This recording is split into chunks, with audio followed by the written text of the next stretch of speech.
Hirevz Media is sponsored by Born to Ride Motorcycle Magazine. Check out borntoride.com.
Alright guys, so been driving the Mustang here for a few weeks, but had a couple different guys asking about what we did on the throttle linkage setup, so I wanted to show you that.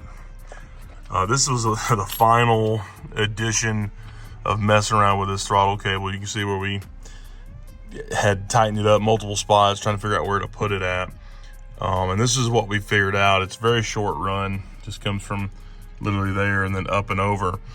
And there's normally the spring here and then a tube piece. All that tube does is hold this cable into that piece, and that's it. It just keeps it from falling out.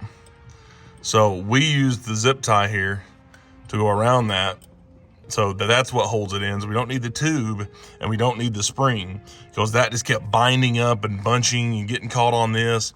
It was awful. So next, we actually had it worked out with one of the balls, because we had went and bought a pack of the little snap-on balls to make that work. But this works better. So what we did here is we actually flipped this.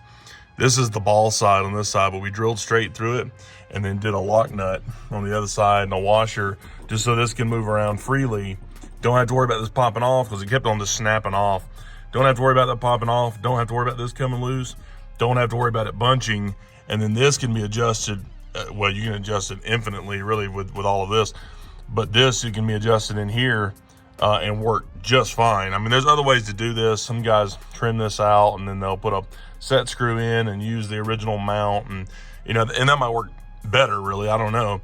This is the only way we've done it. But this worked really good for us, and it was the cheapest route to make it work and run. And it's been doing pretty good, so I've been pretty happy with it. But yeah, that's it. Very, very simple design there, what we did. Like I said, the zip tie just holds the wire in there and keeps the little ferrule from dropping out. So, but that's it. Really, really, really simple. Like I said, the car's been doing good. Been driving around for a few weeks. I've actually got a new headlight. I don't like this one that is yellowed more than the rest of them. So I've got to get it switched out. I've had it new for a while. I just haven't never put it on yet. But anyways, it's been doing pretty good. So pretty happy with that. And, you know, I'll reiterate the whole reason that we did this. Those guys keep asking, you know, why would we switch to a carburetor? We literally went through every single thing we could go through on this thing, checking the TFI, fuel pump, replaced it, checking out injectors. I mean, we were checking anything and everything we could check. Could not make it run again. It got to where it was running bad, and then it just quit running altogether. For a while there, we wondered if even putting this carburetor on it was going to make it run. Maybe it was something internal, but we scoped down in the engine and moved everything around, checked all kinds of stuff, and never could figure out why this thing wouldn't run on the EFI setup. So we just got rid of it, because it came down to maybe it's the computer, maybe it's not, I don't know. But for the price, it was cheaper for me to go to the carburetor. And especially, I was already working out a deal with FST. So if I'm going to be working out a deal with FST, why not go ahead and switch it over? I got a really good price on the intake. These are like $65 or something. I mean, so it's a pretty simple little no-brainer. the wires and the plugs we had just replaced trying to fix the other issues. I mean, it just made a lot more sense to do it this way. Other guys were complaining about this fuel pressure regulator here.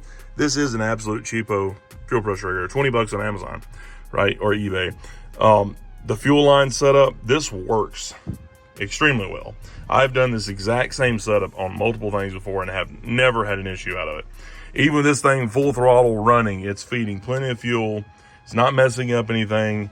It just bypasses as soon as it goes through. Now, given that this is a Walbro 255, so it's way more fuel than we would ever need for going to a carburetor.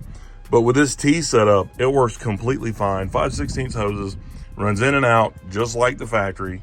Not an issue at all. Has worked perfect for us. And it's been working perfect for weeks now.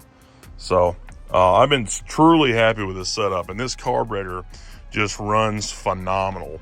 And now we're a dealer for FST, so if you want one, we can get you one. I've got this one on there now on the website. Anything FST offers, we can get it though. So if you need anything, send us an email. We can add other carburetor models on here, anything like that. But yeah, I've just been super happy with it though. That's it. Just wanted to give you an update mainly on the throttle linkage, and I've got some guys asking about that, so go from there. All right, guys, appreciate it.